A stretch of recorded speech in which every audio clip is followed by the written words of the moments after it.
Juan Bautista Alberdi. Sistema económico y rentístico de la Confederación Argentina según su Constitución de 1853. Tercera parte, disposiciones de la Constitución que se refieren al fenómeno de los consumos públicos, OSE con acento A de la formación, administración y empleo del Tesoro Nacional. Capítulo tercero, de los consumos o gastos públicos. Recursos que la Constitución señala para sufragarlos. Artículo 1. De la sensatez con que la Constitución ha declarado nacionales recursos que lo son por su naturaleza y por la tradición política argentina. Luego que se organiza o erige un gobierno, es menester darle medios de existir, formarle un tesoro nacional. El gobierno ocupa hombres en el servicio de la administración civil, a quienes debe sueldos en cambio de su tiempo, necesita edificios para las oficinas del servicio, cuya adquisición y sostén cuesta dinero, necesita soldados para hacer respetar y obedecer las leyes y su autoridad, estos soldados viven de su sueldo, consumen municiones de guerra y de boca, y necesitan armas, todo a expensas del Estado, a quien dedican su tiempo y su servicio. Necesita de otras 1000 cosas que detallaremos al estudiar los objetos del gasto público, pero indudablemente no puede haber gobierno gratis, ni debe haberle por ser el más caro de los gobiernos. ¿Dónde se sabe lo que es gobierno? Por ejemplo, en Estados Unidos, ni los empleos concejiles o municipales son gratuitos. El sueldo es la mejor garantía contra el peculado, pues el Estado que quiere explotar al empleado no hace más que entregarle sus arcas a una represalia merecida. Según esto, el Tesoro y el gobierno son dos hechos correlativos que se suponen mutuamente. El país que no puede costear su gobierno, no puede existir como nación independiente, porque no es más el gobierno que el ejercicio de su soberanía por sí mismo. No poder costear su gobierno, es exactamente no tener medios de ejercer su soberanía, es decir, no poder existir independiente, no poder ser libre. Todo país que proclama su independencia a la faz de las naciones, y asume el ejercicio de su propia soberanía, admite la condición de estos hechos, que es tener un gobierno costeado por él, y tenerlo a todo trance, es decir, sin limitación de medios para costearlo y sostenerlo, por la razón arriba dicha, de que el gobierno es la condición que hace existir el doble hecho de la independencia nacional y el ejercicio de la soberanía delegada en sus poderes públicos. Desconocer este deber, es hollar el juramento de ser independientes y libres, es abdicar la libertad y entregar el gobierno del país al extranjero, o a cualquiera que tenga dinero para costearlo. Tasar, limitar de un modo irrevocable la extensión de los sacrificios exigidos por el interés bien entendido de la independencia nacional, es aproximarse de aquel extremo vergonzoso. El país que dice, yo no doy más que esta determinada suma para atender a los gastos de mi gobierno, si con ella no puede existir, retírese a su casa y quede acéfalo el ejercicio de la soberanía, abdica su independencia, pronuncia su manumisión, se declara disuelto como Estado político. Esto sería gobierno a precio fijo, la libertad por tal suma, y si no la esclavitud. La Confederación Argentina tuvo esto presente al constituirse en la forma que hoy tiene, y desde luego proveyó al medio de llenar los gastos o consumos exigidos por el sostenimiento del gobierno, que se daba en cumplimiento de los pactos preexistentes de ser nación independiente, desde el acta firmada en Tucumán en 1816 hasta el Acuerdo de San Nicolás, firmado sobre los destrozos del tirano Juan Manuel de Rosas. La Constitución dispuso lo siguiente por su artículo 4, el Gobierno federal provee a los gastos de la nación con los fondos del Tesoro Nacional, formado del producto de derechos de importación y de exportación de las aduanas, del de la renta o locación de tierras de propiedad nacional, de la renta de correos, de las demás contribuciones que equitativa y proporcionalmente a su población imponga el Congreso Federal y de los empréstitos y operaciones de créditos que decrete el mismo Congreso para urgencias de la nación o para empresas de utilidad nacional. Pregunto, ¿estos fondos que la Constitución designa para la formación del Tesoro de la Confederación, son legítimos y sensatos?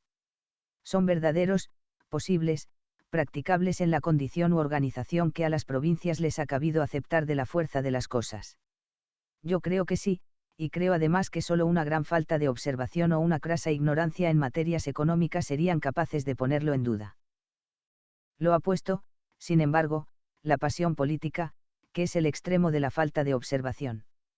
Como yo creo que la necesidad que ha obligado a las provincias de la Confederación a emprender y seguir su organización nacional, a pesar de la abstención o aislamiento que Buenos Aires ha querido asumir cediendo también a otra necesidad divergente de su egoísmo, como yo creo que tanto una como otra de esas necesidades y la escisión doméstica que es su resultado, han de seguir por largo tiempo, considero útil demostrar que la Confederación tiene la misma aptitud que Buenos Aires para sostener y costear su gobierno de circunstancias respectivo, y que esta circunstancia cede grandemente en provecho común de la nacionalidad del país entero. La independencia relativa o doméstica de Buenos Aires, respecto de la Confederación a que pertenece, la medida exorbitante en que se ha tomado o más bien recuperado esa independencia desde el 11 de septiembre de 1852, son un mal profundo para el país, que forman justamente el mal de la descentralización política, grave para toda nación. Pero es forzoso reconocer que ese mal ha de ser duradero, porque procede de causas antiguas y modernas, que residen nada menos que en las instituciones fundamentales de Buenos Aires, no de ayer sino de toda su existencia colonial y republicana. Ese mal será un achaque crónico, con que tendrá que existir la República Argentina, sin dejar por eso de ser una nación, aunque mal centralizada, como ha sucedido desde que adquirió el desarrollo que hoy tiene por sus instituciones políticas de provincia-nación, comenzadas desde 1821 y confirmadas por la reciente Constitución de 11 de abril de 1854. Ese mal no es sin ejemplo, pues lo han llevado largo tiempo en su seno Inglaterra, Francia y España, cuya unidad política es de siglos más reciente que su nacionalidad. La política juiciosa debe comprenderlo y tomarlo de ese modo. Lejos de proponerse extirparlo de pronto, ya sea sometiendo la Confederación a Buenos Aires, o Buenos Aires a la Confederación, por la obra de las armas o por la imprevisión de la diplomacia, ella debe tomarse para su curación tanto tiempo como el mal tiene de existencia. Pues no se acaban a la bayoneta, ni por tratados en un solo día, las instituciones seculares que han llegado a encarnar en las costumbres. La incorporación rentística de Buenos Aires a la Confederación en su calidad de provincia o estado igual a los demás, exigiría por parte de Buenos Aires la devolución y entrega del poder de establecer derechos de importación y exportación, de crear derechos de tonelaje, de acuñar moneda, de reglar el comercio interior y exterior, de percibir derechos sobre las postas y de usar del producto de otras entradas, que pertenecen esencialmente al Tesoro Nacional de todo país, sea unitario o federal. Es decir, más o menos unitario, porque a esto se reduce la diferencia de forma. Su incorporación en calidad de capitales pondría la subsistencia del arreglo sabio y equitativo que han dado las provincias a los intereses económicos de la Confederación entera en su Constitución de 1853, a no ser que Buenos Aires aceptase la división de su territorio provincial, que ha resistido tantas veces. Es decir, que consintiese en disminuir sus medios rentísticos de impedir un orden general de cosas que le arrebata ventajas comunes, que ha poseído parcialmente al favor de la dislocación. Son practicables, se podrían ver realizadas de un día para otro tales condiciones, bien por las armas, o por la diplomacia. Lo encuentro muy difícil. En tal caso la política debe buscar el bien común de la República, no el amalgama instantáneo de intereses puestos en oposición por desaciertos anteriores que no es del caso juzgar, sino en el progreso, en la población y bienestar de que son igualmente capaces las dos grandes divisiones transitorias de la República, encerrándolas no obstante en la unidad nacional. Me propongo hacer ver por la teoría y por los hechos, que la Confederación tiene medios rentísticos de existir y prosperar en la condición política de que las circunstancias le han hecho un deber de salvación. Y que sólo después de mostrarse prácticamente capaz de ello por el transcurso de algún tiempo, será posible la reincorporación política de la provincia disidente, sin los peligros que ofrece la desigualdad con que hasta aquí se han desarrollado las facultades del país. Demostrar esto es hacer ver que la mayoría territorial y numérica de la República puede marchar, a pesar de cualquier resistencia local, lo cual constituye un progreso de la democracia argentina. No hay soberanía nacional donde la ley no emana del mayor número. Artículo 2. Continuación del mismo asunto. La Constitución ha confirmado la integridad de la República Argentina en materia de rentas, jamás desconocida por tratados o pactos nacionales. Nacionalizando las aduanas, los terrenos baldíos, el producto de la posta, el crédito y el poder de imponer contribuciones, la Constitución argentina ha ratificado en ello la centralización que siempre existió de derecho en ese punto, tanto bajo el gobierno colonial como en tiempo de la República emancipada de España. La Constitución no podía dejar de nacionalizar esos recursos, o, por mejor decir, de confirmar su nacionalidad tradicional. Era dada con el objeto de constituir la unidad nacional y en cumplimiento de pactos preexistentes, como se expresa su preámbulo. El espíritu nacional de la Constitución dada en virtud de esos pactos demuestra que ellos tuvieron por objeto preparar los medios de reorganizar la integridad nacional.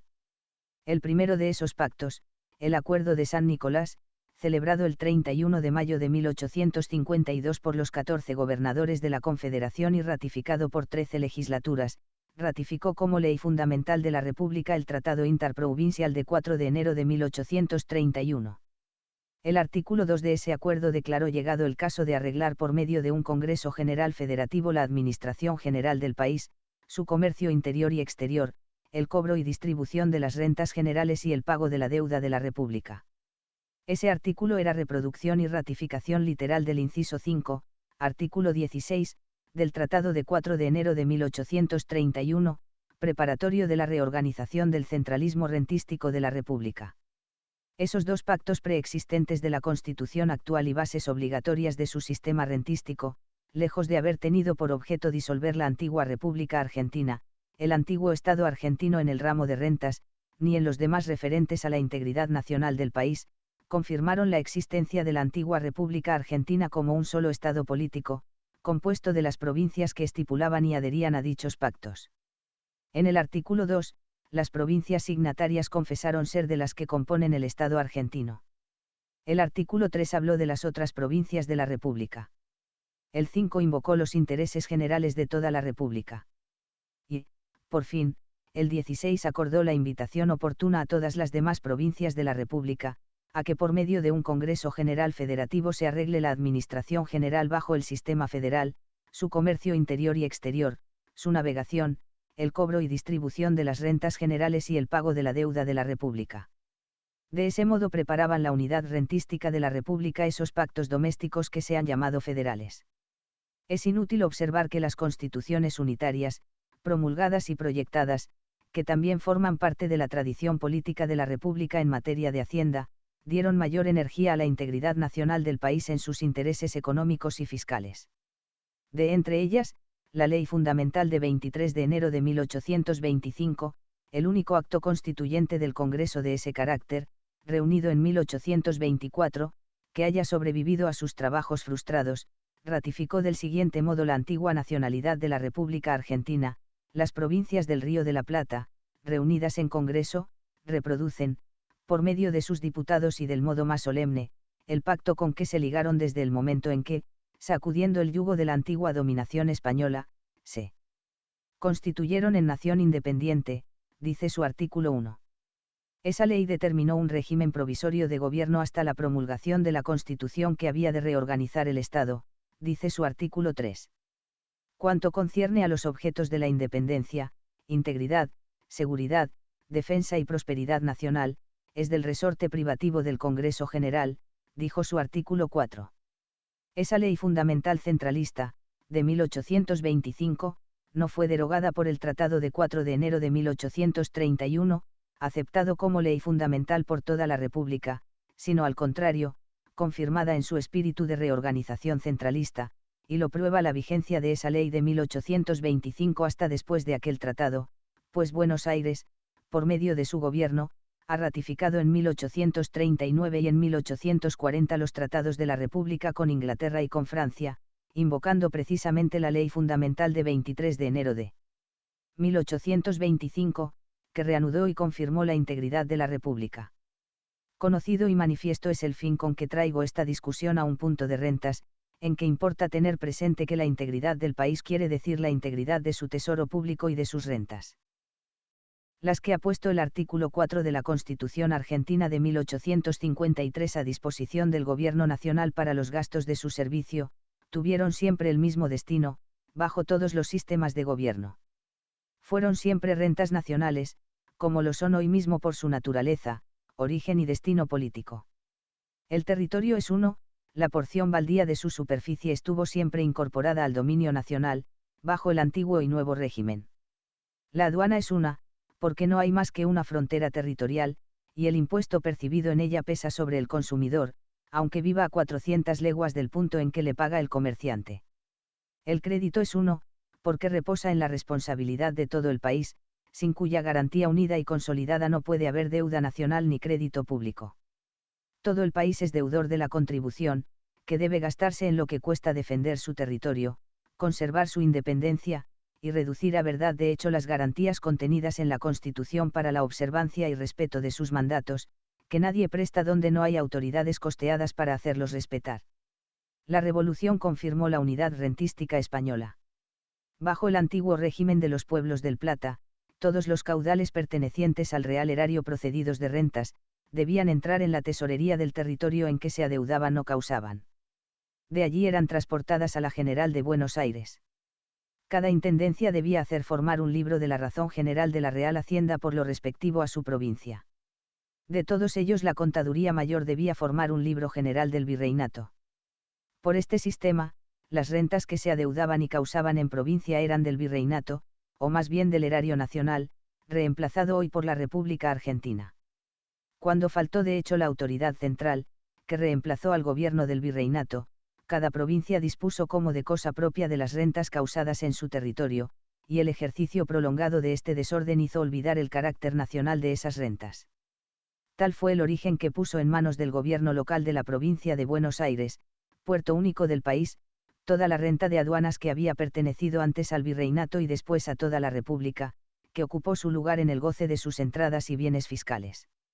Y aunque cada provincia, en vista de ese ejemplo, creó su aduana interior en la frontera doméstica, no por eso se dividió entre ellas la renta aduanera percibida en Buenos Aires, sino que la adicionaron al infinito, multiplicando la misma contribución por tantas fronteras como provincias tenía el país, a punto de tener que pagar el consumidor residente en las más internadas 6 y 8 veces la misma contribución. Régimen que hubiera debido encumbrar a Buenos Aires en razón opuesta de la decadencia causada por él a las provincias despojadas de su parte de renta pública, si el exceso desordenado y desproporcional de entradas fiscales no hubiese servido para precipitar a los gobiernos de Buenos Aires en empresas dispendiosas de guerras, que aún para ella misma han esterilizado ese lucro desordenado. Lo que Buenos Aires hizo con la aduana marítima y fluvial, todas las provincias hicieron con las tierras públicas, como fondo integrante del Tesoro Nacional. Bajo el antiguo régimen, cada intendente de provincia corría con la venta y arriendo de las tierras realengas o de señorío. Y de ahí provino, cuando faltó de hecho la autoridad central en la administración de Hacienda, que cada provincia se considerase propietaria de las tierras nacionales, antes realengas o de señorío, que existían dentro de su jurisdicción. Había 12 cajas reales en el distrito del Virreinato de Buenos Aires, pero no 12 tesoros, sino un solo tesoro nacional, dividido para su administración y custodia, pero no en cuanto a su propiedad. Los cambios de gobierno, la centralización mayor o menor de sus medios, no han alterado la condición de los bienes nacionales. Tenemos, pues, que la Constitución Federal Argentina ha obrado con mucho juicio enumerando por su artículo 4. Entre los recursos del Tesoro Nacional, los que siempre pertenecieron a la totalidad del país bajo todos sus sistemas de gobierno. Sin embargo, conviene no olvidar que, si la forma política que se ha dado la República Argentina, confirma la antigua unidad en materia rentística, también es cierto que la confirma disminuida y reducida en cuanto a determinados recursos. Los hechos, admitidos y aceptados, sea cual fuere su origen y carácter, los hechos han cambiado el rigor de los principios que gobernaban la antigua unidad de rentas. Y la Constitución ha sido y tenido que ser la expresión de esos hechos, ofrecidos como regla y medida de los poderes que debía delegar al gobierno federal por los tratados preexistentes, de que la misma Constitución era el resultado y confirmación. De aquí viene que, aunque el Tesoro federal o nacional sea ilimitado y supremo en ciertos respectos, no es único y solo en ciertos otros. Admitiéndose por la Constitución la existencia de gobiernos provinciales soberanos en todo su poder no delegado a la Confederación, era necesario que admitiese la posibilidad de tesoros provinciales y de contribuciones y recursos locales, destinados al sostenimiento de los gobiernos de provincia. Para despejar mejor los límites del Tesoro Nacional, veamos en qué consiste el Tesoro de Provincia, según la nueva Constitución argentina. El Tesoro de Provincia se compone de todos los recursos no delegados al Tesoro de la Confederación. Este principio es la consecuencia rentística del artículo 101 de la Constitución, que declara lo siguiente: las provincias conservan todo el poder no delegado por esta Constitución al Gobierno federal. Los recursos provinciales delegados al Tesoro federal están designados por el artículo 4 de la Constitución, que hemos transcrito más arriba. De estos hay unos que se han delegado de un modo absoluto y sin reserva. Tales son el producto de las aduanas, de la renta de correos, de los derechos de tonelaje, de la amonedación, artículos 9, 10, 11 y 105. Otros se han delegado a medias, y son, por ejemplo, la renta y locación de tierras públicas, las contribuciones directas e indirectas, y el crédito, artículos 4 y 105. Otros recursos provinciales no se han delegado al Tesoro Nacional de ningún modo. Tales son, los tesoros o huacas, los bienes mostrencos, los bienes de intestados, los bienes y recursos municipales, las donaciones especiales recibidas, el producto de las multas por contravenciones de estatutos locales, el producto de rentas imponibles sobre la explotación de riquezas espontáneas del suelo, como la grana silvestre, las frutas silvestres, la miel silvestre, las maderas de terals de cuadrúpedos, volaterías y de anfibios. En los impuestos de la primera y última de estas tres divisiones, no puede haber conflicto entre el poder provincial y el poder nacional de imposición. La dificultad puede ocurrir en los impuestos de la segunda división, que, según la Constitución, pueden ser establecidos por la provincia y por la Confederación. La regla de solución de esta dificultad para cada vez que ocurra, está trazada por la Constitución misma y es muy sencilla. El impuesto provincial cede al impuesto nacional por la siguiente regla: esta Constitución, dice el artículo 31, las leyes de la Confederación que en su consecuencia se dicten por el Congreso, son leyes supremas de la nación, y las autoridades de cada provincia están obligadas a conformarse a ellas, no obstante cualquiera disposición en contrario que contengan las leyes o constituciones provinciales. La supremacía o prelación de la ley nacional sobre la de provincia, en caso de conflicto, se funda en el principio contenido en el artículo 5 de la Constitución Federal, por el cual el Gobierno federal garantiza a cada provincia el goce y ejercicio de sus instituciones. Para que esta garantía en que estriba toda la nacionalidad del país se haga efectiva, es menester que las provincias dejen en manos de su gobierno común o general los medios rentísticos de ejecutarla. Los conflictos de ese género son frecuentes aún en las federaciones más bien organizadas, como lo demuestra el ejemplo de los Estados Unidos, donde 1000 veces la Corte Suprema, a quien corresponde conocer de ellos, ha declarado infringidas las leyes rentísticas del Congreso de la Unión por leyes fiscales de algunos estados, que habían estatuido de un modo supremo sobre el mismo punto, y el Congreso ha tenido que derogarlas. Para prevenir esos conflictos, lo cual será mejor que tener que remediarlos a costa de litigios capaces de agriar o enfriar el apego de cada provincia al sistema nacional, será conveniente que los gobiernos provinciales, antes de promulgar una ley local dispositiva de una contribución o de un recurso de los delegados a la Confederación por el artículo 4 de la Constitución, la participe al Gobierno nacional. Las provincias no abandonan, no enajenan, ni se desprenden de la porción de su renta, que entregan al Tesoro Nacional. Este Tesoro Nacional es tan propio y peculiar de las provincias reunidas en cuerpo de nación, como lo es de cada una el de su distrito. No abandonan un ápice de su renta en esa delegación. Respecto de una porción de ella, solo ceden a la Confederación un modo local de crear y de invertir esa renta, a cambio de otro modo nacional de crear y de invertir esa misma porción de su renta, que abandonan en apariencia, pero que en realidad toman. El Tesoro Nacional no es un tesoro independiente y ajeno de las provincias. Formado de las contribuciones pagadas por todas ellas, de los fondos en tierras y en valores que a todas pertenecen, de los créditos contraídos bajo su responsabilidad unida, el Tesoro Nacional pertenece a las provincias unidas en cuerpo de nación, y está destinado a invertirse en las necesidades de un gobierno elegido, creado, costeado por las provincias, cuál es su gobierno común y nacional, que es gobierno tan suyo como es de cada provincia su gobierno local. Toda la diferencia está en que, en vez de pertenecer a cada provincia aisladamente, el Tesoro Nacional pertenece a todas juntas reunidas en cuerpo de nación. Así cada provincia, en vez de tener un tesoro, tiene dos, el de su localidad y el de la nación. Los dos son invertidos en su provecho, el uno en sostén del gobierno encargado de hacer cumplir la Constitución General, y el otro en sostener al gobierno que tiene a su cargo el orden local de la provincia. El uno se invierte en el gasto que cuesta sostener la independencia nacional, el otro en el gasto ocasionado por la necesidad de mantener la independencia y soberanía relativas y domésticas de cada provincia. Uno y otro tesoro son creados por el pueblo de cada provincia, en ambos existen las contribuciones salidas de su bolsillo. De los dos dispone el pueblo contribuyente, por sus representantes en el Congreso General vota el impuesto y el gasto nacional, y por su legislatura de provincia dispone de su tesoro reservado y local.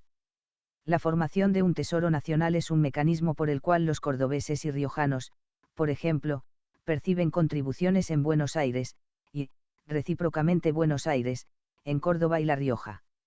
Delegando recursos, las provincias no hacen más que aumentar su tesoro. Aisladas, cada una dispone de 2 o 300.000 pesos anuales. Reunidos sus recursos, dispone de 3 o 4 millones de pesos fuertes por año. Celebrar esta unión de rentas, es lo que se llama nacionalizar sus contribuciones, crear un tesoro nacional. Lo que vale decir, constituir un gobierno nacional, componer un Estado, formar una patria, en lugar de ser un grupo disperso e inconexo de pueblos sin nombre común, sin crédito exterior, sin figura respetable en la familia de las naciones. Quien divide sus fuerzas, dice Louis Cormenin, las pierde. Quien apetece la libertad, desea el orden. Quien quiere el orden, quiere un pueblo arreglado. Quien quiere un pueblo arreglado, quiere un gobierno fuerte, y quien quiere un gobierno fuerte, quiere un gobierno nacional o central. Añadid que no hay gobierno central, ni orden constitucional, ni libertad, sin unión de rentas, sin tesoro nacional, porque el tesoro es el poder mismo, es el instrumento de orden y de libertad, y no hay tesoro capaz de esos efectos vitales si no hay unión y consolidación de rentas. Muy juiciosa ha sido, pues, la Constitución argentina en dar principio a la organización de un gobierno nacional por la creación de un tesoro nacional, formándole de recursos que con igual sensatez ha declarado nacionales en su artículo 4, porque lo son por su naturaleza, origen y destino, y lo fueron siempre en el suelo argentino por sus leyes fiscales antiguas y modernas de carácter nacional. Todas las provincias argentinas se han prestado a restablecer la unidad tradicional de sus rentas con una docilidad y sensatez que hace concebir las más altas esperanzas sobre el porvenir de su confederación modelo. Solo Buenos Aires se opone a que las rentas nacionales, percibidas en el territorio de su provincia, entren en el tesoro común de las Provincias Unidas, sean administradas por todos los argentinos representadas en un gobierno nacional, y aplicadas conjuntivamente con todas las rentas de sus conciudadanos a la prosperidad de todas y cada una de las provincias, incluida la de Buenos Aires. Todavía los rentistas de Buenos Aires no comprenden que, entregando una parte de las rentas de esa provincia al Tesoro Nacional, ella las multiplica por 14 en su provecho mismo, a más de multiplicarlas en su honor y en provecho y honor de la nación, a quien hasta hoy pertenece de palabra, pero no por sus rentas. Nota: entre 1852 y 1861, la provincia de Buenos Aires constituyó un estado independiente. La raíz del conflicto era la nacionalización de las rentas aduaneras.